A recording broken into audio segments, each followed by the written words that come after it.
Welcome to Deep Thought. Culture affects how you move through life.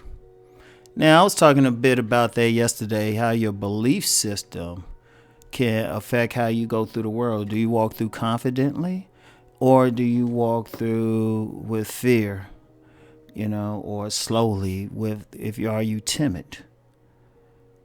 But, one of the things that creates your belief system, your thought pattern, is culture.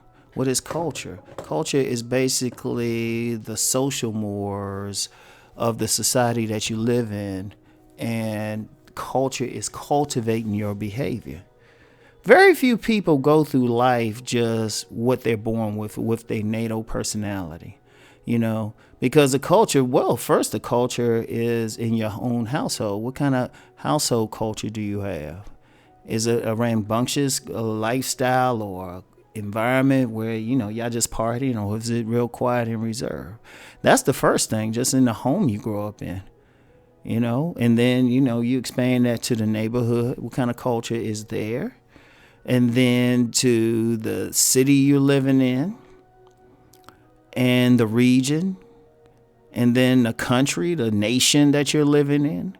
And then even within the culture, there's a lot of factors there. It's, you have whatever the dominant spiritual system is there, whatever that is. Well, I mean, definitely whatever you're practicing in your household, but the dominant spiritual system, because then, the people around you practicing that.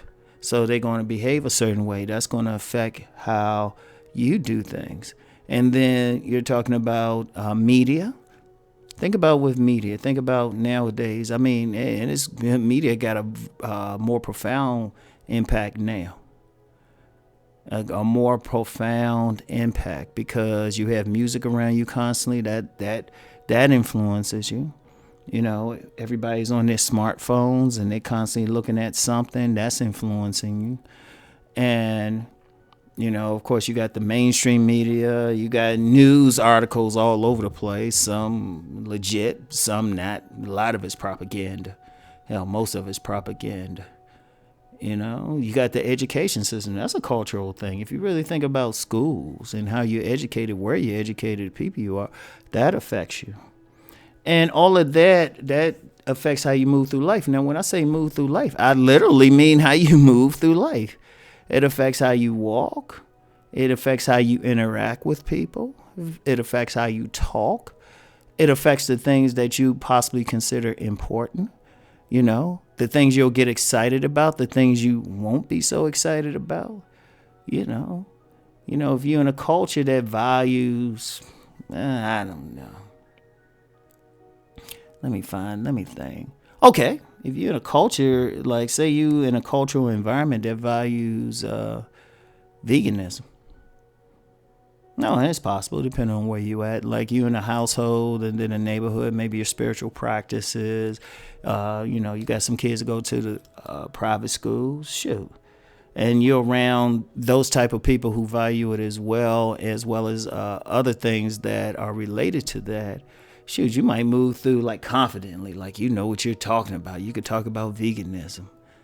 But then if once you move into an environment where that's not the thing, where everybody throwing down on those ribs and all that meat, eating that pork in front of you, maybe drinking alcohol, doing a bunch of stuff, then that's going to affect how you move through it. And if you in that environment long enough, it could actually change how you move through life, period. And let me jump on that, because you can see that with some people. Like one phenomenon, when it's not talked about as much, but like when you get in some bad neighborhoods, and the mother or parents, they see their kids headed down a bad path. Now, there was someone very famous. Well, he's not that famous. I ain't gonna call his name, but I'd say a notoriety in certain subcultures. And I remember he mentioned, he said, he's getting into some trouble, but then his mother sent him down south. And that used to be an old thing in the community, especially the black community. I think in some white communities too. You got your kids getting in trouble in the city, send them like to some southern neighbors or something, and they'll change up. In fact, I remember a time a woman said she had one of her nephews was just getting in trouble and doing all this stuff, so the family sent them to live with her and her husband. And they said the kid just turned out different. Because the culture is different. It was a different culture, a different way of doing things. Because when we out here, yeah, we have our native personalities, we have our likes and dislikes, but, the ocean, the river, the water we swimming in is what's around here. Like one time I had said, I'm known for talking about relationships. I said, you can't really examine the relationships going on in a community without first examining like the community itself. What's the culture in that community? What do people generally value? And that's how they're going to relate. That's why even like one of the things in relationships that people don't talk about is class. That's a culture too. Class is a culture. In fact, sociologists have long pointed that out. Each social class has a different culture, based on money, what they have access to, the things they think are important, So that, of course, that affects the relationship. If you see a bunch of stuff happening in a community, you got to look at the overall culture of the community. And actually not the subculture either. You got to look at the dominant culture, then work your way down. It was like, okay, why are they behaving this way? But maybe even if the dominant culture may be more positive, it's like, why is this other one behaving more negative? What's going on? You can't just say the people. A lot of times we look at these things and we say, oh, it's the people. It's like, no, where are they swimming? People have to adjust to the outside world. Yes, I've talked about, doing your own thing, but you still got to interact. And it really does culture. And that's one of the reasons why I pay attention to it. I pay attention to little things. It's like, okay, what's the culture here? Like one of the things I do personally, I prefer to only deal with people with a positive mindset. And that's not just for relationships. That's just life anyway. That's just life. And even when I'm in like certain environments, when I actually try to have a certain culture.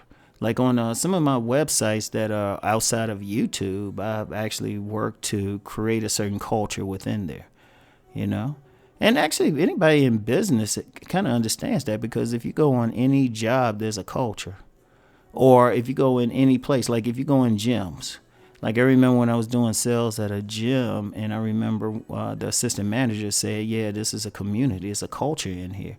There's certain ways that people behave. There's certain ways that they interact with each other.